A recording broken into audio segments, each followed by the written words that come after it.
Oh, good God.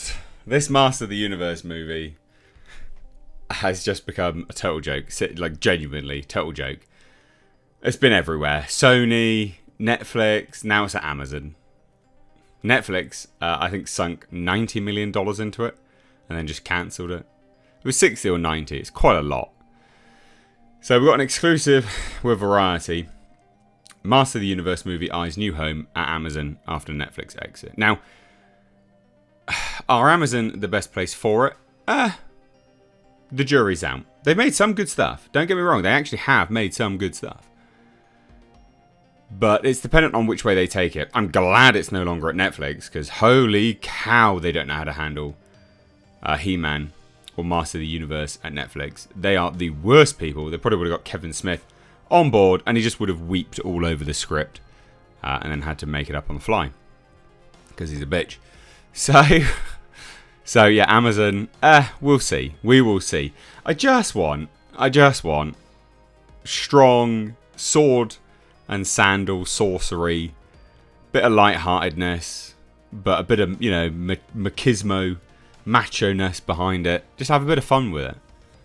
None of this weird raging agenda nonsense where Teela becomes some super feminist bitch sorcerer queen. It's just nonsense. It's absolute nonsense. So let's take a look, right? Bearing in mind as well, I've got to say, this is not a difficult project to get right. It's not. It's the same as Conan. Like, Conan is not a difficult project. It's real simple. These projects become difficult because they try to work in their agenda. If you just made it for what it should be, you do it like that. So simple. You'd write this script in 6 months, it'd be done. So anyway, Master of the Universe, He-Man's nemesis is the evil wizard Skeletor. In Hollywood, his greatest threat has been a list of studio partners that have sidelined him from the big screen for nearly 2 decades. And also people sidelining him for strong whammons. Because, of course, that's what we need to do.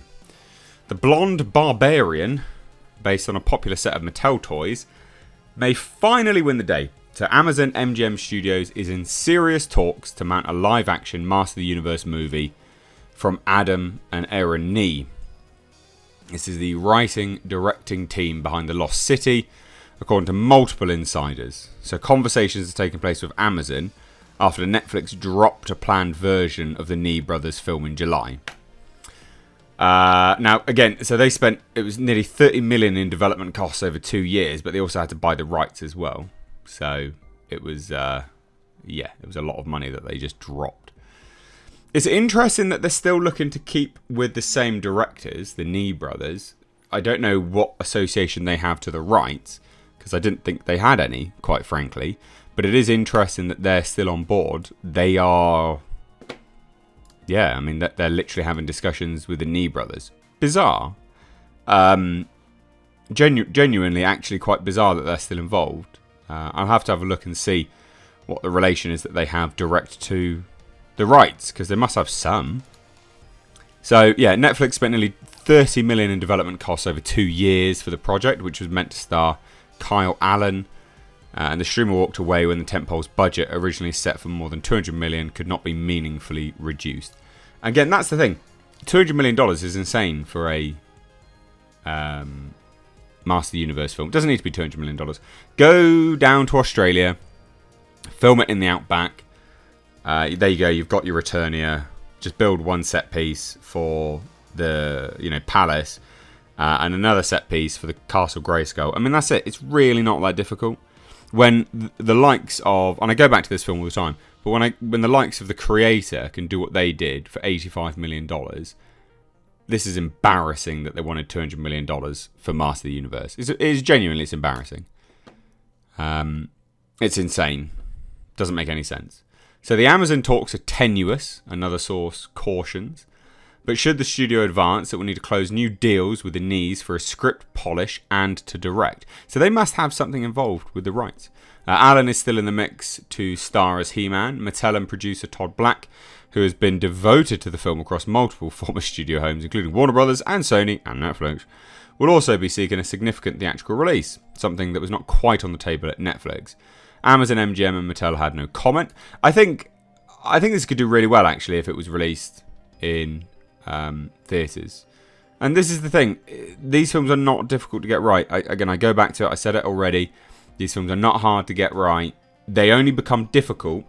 And it's the same with Blade, right? Blade is a movie it's languished in development hell. Blade's so fucking easy to get right. It's really not difficult. There should not be that much struggle. Whenever a project that is very, very clear-cut and simple takes a long time, it's going to be woke nonsense. It's going to be agenda-driven. It's going to be a lecture. That's it. It's pure and simple. That is what they become. And this is why this was struggling so much. That and obviously the budget. But the budget wouldn't have been that much in terms of such a problem with it. It was in development hell for so long because they're trying desperately to ram some agenda crap into it. So they say this, like any good superhero tale, this deal has an antagonist that threatens its very existence. The rights to Masters are entangled in a dizzying web, one that stretches back more than a decade to when DreamWorks Animation purchased them as part of a larger content library. The deal said Mattel could exploit Masters characters for filmed adaptations through 2026, two sources say.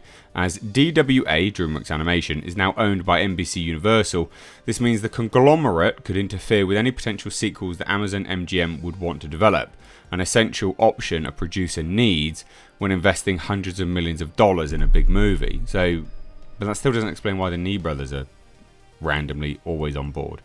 NBCU and Mattel have been in talks for weeks over a possible extension of the rights, sources say, and may reach a deal, but who knows. Multiple insiders say the budget is hovering below $200 million, roughly $170 million. You can do this for $100 million. What are you doing? Should the right negotiations pan out, it would represent the first big kill for Amazon's new head of theatrical film and streaming. Before coming to Amazon, Valenti was head of productions at Warner Brothers, where she worked on the studio's adaptation of Mattel's Barbie. Don't fucking barbify this, for fuck's sake. Seriously. It's ridiculous. And as they rightly say, the Master Universe characters invoke major nostalgia in some audiences and are the basis of a popular contemporary animated series on Netflix. That is not popular. You can suck a pee-pee for that. Yeah, I don't know. We'll have to see. The Nee brothers were recently hired to develop a new take on the Lego movies at Universal, so that's interesting. I don't know. I don't know. This is interesting. It's interesting that it's at Amazon. Don't know whether they're a pro or a con yet. It's interesting to hear about the rights deals. Still don't know why the Nee brothers are so heavily involved, but they must have some part of it. Maybe they've got a production company behind it as well. But let me know what you think down below. This is fascinating stuff. I always follow this whenever there's new news on this situation, just because it is so interesting. But I'd love to hear your thoughts. How do you think it can be done for less than 200 million? Because I do. I think you'd easily do this for like $100 million. It's not difficult. What do you guys think? Is that me just being insane? Because I genuinely don't think it would be that difficult. But yeah, let me know what you think down below. Cheers, guys. Hit subscribe if you're new. Take care. Bye-bye now.